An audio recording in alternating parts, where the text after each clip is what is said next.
Assalamualaikum warahmatullahi wabarakatuh. Perkenalkan, saya Mutiara Nazifa selaku tenaga promosi kesehatan di Puskesmas Gambus Palembang. Saya Iskandar Lestari SKM selaku PJ Program PTM Puskesmas Gambus Palembang. Hari ini kami akan membagikan video mengenai pengendalian faktor risiko PTM. Baiklah, Assalamualaikum warahmatullahi wabarakatuh. Selamat pagi, salam sejahtera bagi kita semua. Perkenalkan, saya Mutiara Nazifa selaku tenaga promosi kesehatan Puskesmas Gambus Palembang. Pada kesempatan kali ini saya akan menjelaskan mengenai penyakit tidak menular dan bagaimana cara pengendaliannya. Sebelumnya, ibu-ibu kader sekalian, ada yang tahu mengenai penyakit tidak menular? Penyakit tidak menular itu adalah penyakit yang tidak bisa ditularkan dari orang ke orang, dan perkembangannya itu secara perlahan dalam jangka waktu yang panjang. Nah, apa saja sih macam-macam faktor penyakit tidak menular itu? Ada banyak, contohnya ada jantung, ada kanker, ada stroke, ada hipertensi, ada diabetes, dan penyakit katastrofik lainnya. Nah, apa saja faktor resiko yang menyebabkan penyakit tidak menular ini? Nah, yang pertama itu adalah kurang aktivitas fisik. Jadi misalnya ibu-ibu atau bapak-bapak di rumah, jika kita kurang aktivitas fisik itu menjadi faktor resiko dalam penularan penyakit tidak menular ini. Nah, aktivitas fisik ini harus dilakukan minimal 30 menit dalam sehari. Jadi aktivitas fisik ini tidak harus dilakukan di tempat-tempat yang olahraga berat seperti gym, tapi kita melakukan aktivitas fisik itu bisa juga dengan mencuci, dengan menyapu rumah, atau mengerjakan pekerjaan di rumah, itu juga termasuk aktivitas fisik. Yang kedua itu faktor resiko stres. Nah, jika bapak-bapak atau ibu-ibu tidak bisa mengendalikan stres atau pikiran kita, itu bisa jadi faktor resiko untuk penyakit tidak menular. Kemudian ada pola makan yang tidak sehat, itu misalnya dengan makan makanan yang cepat saji, yang tinggi gula, tinggi garam, tinggi lemak buruk. Dalam artian lemak buruk itu bisa dikategorikan sebagai faktor risiko. Nah, kemudian faktor risiko selanjutnya yaitu merokok. Merokok ini banyak menyebabkan kanker paru-paru terutama. Kemudian yang terakhir itu ada konsumsi minuman beralkohol. Nah, bagaimana sih untuk mengendalikan penyakit tidak menular ini? Yaitu dengan pola hidup cerdik. C yang pertama itu adalah cek kesehatan rutin, yaitu cek rutin selama 6 bulan sekali. Apa saja yang dicek? Yaitu tekanan darah kita. Terus kita harus mengukur atau mengontrol berat badan dan tinggi badan kita, jadi harus sesuai dengan IMT.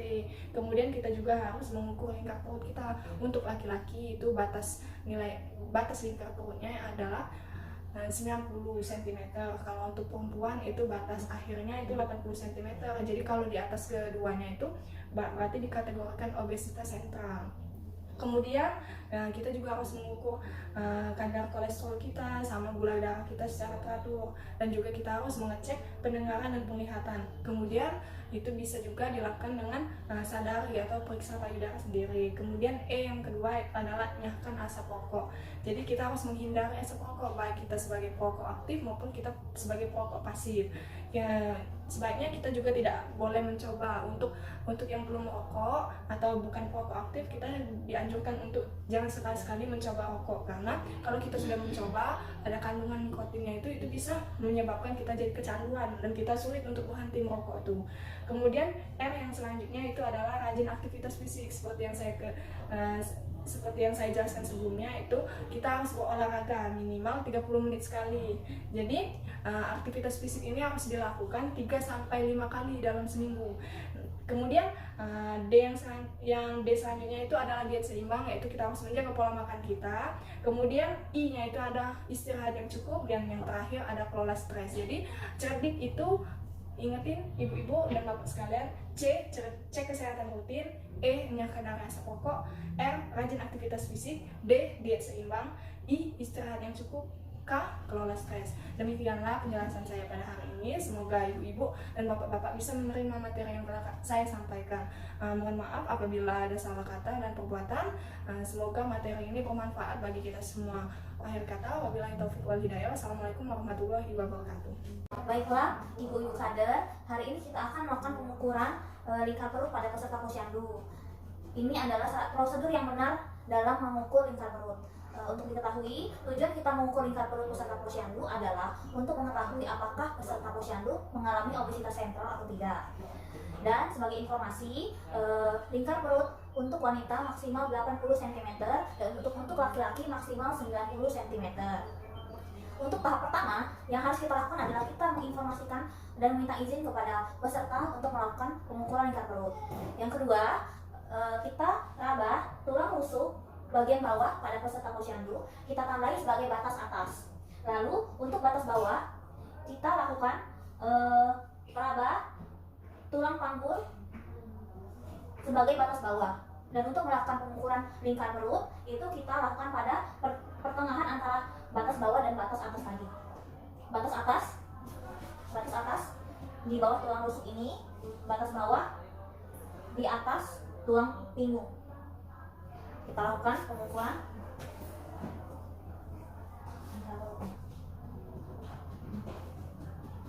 Batas tengahnya di sini ya. Lalu kita ukur. Kita biarkan peserta untuk bernapas seperti biasa.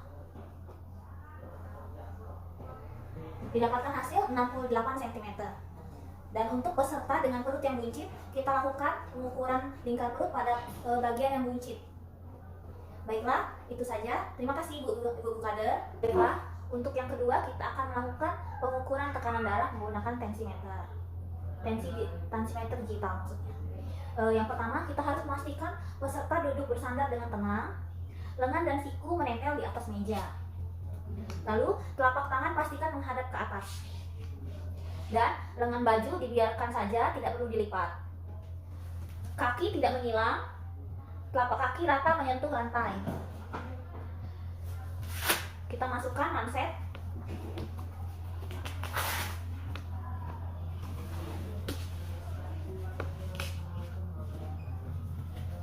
Letakkan manset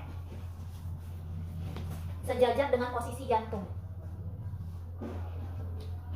Pastikan peserta tidak berbicara dan bergerak selama pengukuran.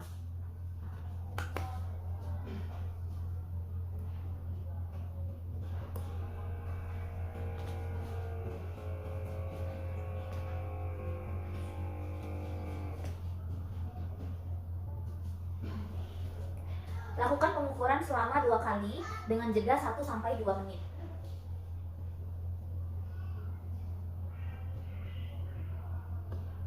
Didapatkan hasil 95/54. Lakukan 2 kali dengan jeda 1-2 menit, dan apabila jeda antara 1 menit pengukuran 1 dan pengukuran 2 lebih dari 10 mmHg, maka untuk pengukuran ketiga kita istirahatkan dulu peserta selama 10 menit. Baiklah, sekian pengukuran prosedur pengukuran tekanan darah. Terima kasih.